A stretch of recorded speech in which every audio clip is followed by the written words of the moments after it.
মহান আল্লাহ তাআলা নারীকে সুশোভিত করে সৃষ্টি করেছেন।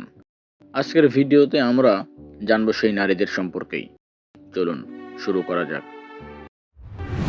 একজন নারী হয় ভালোবাসে অথবা ঘৃণা করে, এছাড়া তৃতীয় কোনো পন্থা সে জানে না। পিউবিলিয়াস সিরাস। মেয়ে মানুষের কান্নার পিছনে সবসময় কারণ বা যুক্তি থাকে না। হোমার।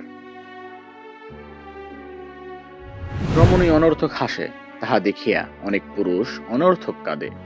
অনেক পুরুষ ছন্দ মেলাতে বসে, অনেক পুরুষ গলায় দড়ি দিয়ে মরে। রবীন্দ্রনাথ ঠাকুর।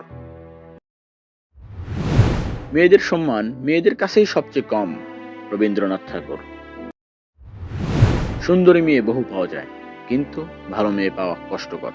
Victor Hugo. যে নারীকে ভালোবেসে তার জন্য জীবন দেওয়া যত সহজ, তার সঙ্গে ঘর করাটা ঠিক ততটাই কঠিন। বায়রন।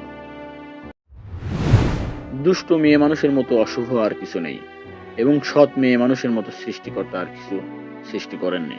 ইউরিপিয়াস।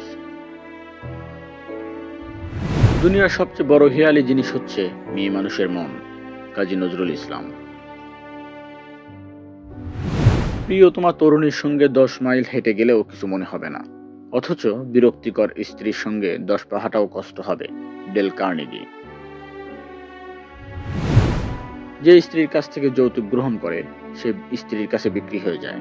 Douglas Gerald.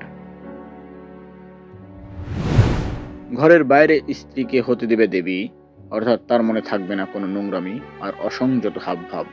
মন্দিরে আর গির্জায় হবে শ্রদ্ধাময়ী। গৃহে চঞ্চলা হরিণী, নিষ্ঠাবতী গৃহিণী।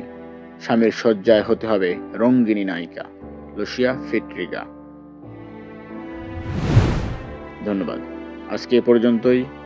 আমাদের কাজগুলো ভালো লাগলে সাবস্ক্রাইব করার অনুরোধ রইল।